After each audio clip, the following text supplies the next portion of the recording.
How do you produce more books in less time? I get asked this question all the time, and honestly, I understand why. I'm a publisher, I run a community, I have a full-time job, I have a 4-year-old, a dog. Life is in full swing. So when people see me constantly putting out books, they naturally want to know, how is it possible? And before I actually get into it, I already know that some of you are already thinking that the answer is AI. And the truth is, yes and no. AI is part of my process, but it's not the entire process. In fact, I love when people jump into the comments and start AI bashing because honestly, it just helps this video get more engagement and more views. So if you're one of those people, feel free to hop in, leave a comment below, but let's actually break down how I produce more books in less time. So the first thing that I do, and this is probably something that you heard me say before if you've watched my other video, is that I always think in themes, always. Most authors think one book at a time, but publishers think in ecosystems, and that is the key difference. When I come up with a book idea, I immediately start asking myself, what other books could naturally connect to my audience? So for example, let's say your topic is dating for men. Most people stop there, but if you're thinking like a publisher, you might start seeing adjacent opportunities. For example, you could write a book on understanding female communication. You could write a book on how to be a more attractive man. You could also write on confidence and self-esteem for men, perhaps even a topic on online dating, or maybe even first date strategies. All of these books serve the same audience, and that is important because once you start building multiple books around the same audience, something really interesting happens. You unlock one of the smartest publishing strategies available, and that is something called book bundling. Now, savvy publishers have been doing this for years, and the concept is simple. So let's say that you've already written Dating for Men and you've already written Understanding Female Communication. Those are two separate books that you can now combine into a larger package. And maybe you call it the Ultimate Dating Guide for Men. You can create a new cover, write a new introduction, you make a few edits and adjustments, and suddenly you have a third product without having to start from scratch. So think about that for a second. You already did the work. You already created the content. Why wouldn't you just maximize the value of what you already built? And a lot of authors feel like every new book requires a completely new project, and that's simply not true. The more strategic you become, the more your existing catalog starts working for you. And this is why I always encourage people to think beyond a single book. Think about a series, think about a collection, think about a publishing brand. Think about the audience who you're serving, because audiences buy multiple books, not just one. Now, another thing that helps me produce books faster is research, and specifically competitor research. A lot of authors try to reinvent the wheel, but I don't. So if I'm entering a market, I want to know what's already working. I want to know what readers are already buying, and I want to know what problems people are trying to solve. Because there are publishers out there producing books in every niche imaginable, from health, relationships, business, personal development, parenting, finance, and pretty much everything. So I use tools like Publisher Rocket that can help me see what's actually getting traction.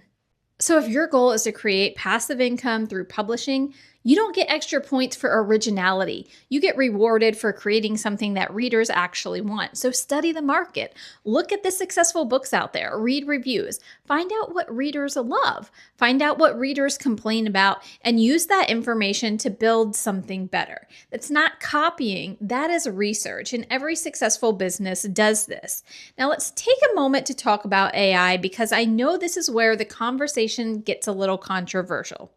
Some people love it, some people hate it, and personally, I think it's one of the most powerful tools available if you use it correctly. So notice, I said that it's a tool, not a replacement. It is a tool. I don't use AI to magically create books for me. I use AI to help me think faster. So for example, let's say I already have a book idea. I might ask it something like, if I'm writing a book about dating for men, what are some crossover topics that naturally connect to this audience? And within seconds, I'm going to have dozens of ideas. Not because AI knows my business better than I do, but because it helps me brainstorm faster. It helps me see possibilities that I may have not considered. And then I get to decide which ideas are worth pursuing. Another way that I use AI is for customer research because I want to understand my readers.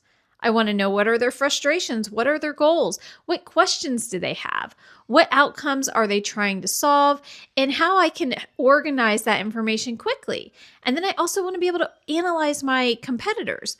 What are the people praising about them? What are they not liking about them? This really just helps me gather research as much as possible, and it helps me move faster. Then I can take those insights and I can build on my own ideas. I create the outline, I decide the information, I decide what belongs in my book, and I decide what doesn't, because that's the strategy that matters. And that's where people get confused because they think that AI is replacing the creative process. But for me, it's enhancing the creative process. Now, here's something that I've said many times before. I don't consider myself a writer. I consider myself an ideas person. I'm a marketer. My strength is identifying opportunities, researching markets, creating concepts, building outlines, developing publishing strategies, and that is where I thrive. And because I know my strengths, I also know my weaknesses, which is why I often work with ghostwriters. And once I've done the research, once I built the concept, once I created the outline, I just hand the project off to the ghostwriter and have them help bring my project idea to life. And before somebody jumps into the comments, let me just say this. I do not recommend that you do that for your first book, okay? For your first book, I think that you should go through the entire process yourself. Learn every step that you can, understand the workflow, know what it takes to bring a book from idea into publication, because once you understand the process, you can make better informed decisions about your outsourcing, because you can't effectively manage a process that you don't understand. But once you've gone through it yourself, outsourcing can become an incredible, easy way to save time and scale your publishing efforts. And that's really the point of this entire video. Producing more books in less time isn't about working harder. It is about building systems, leveraging tools, and thinking strategically. It's about maximizing value out of the content that you already have and understanding your audience, because it's about researching what's working and focusing your time where you add the most value. And that's how I've been able to continue publishing while having a full-time job, running my community, having a family, and managing everything else that life throws at me. And it's not because I have more hours than anybody else. We all have the same. It's because I've learned how to make those hours count. And if you're on your own publishing journey and you're looking for support and a group of people who are working towards similar goals, I'd love to have you join my community. We're building a supportive group of authors, publishers, and entrepreneurs who are serious about growing their publishing businesses as well.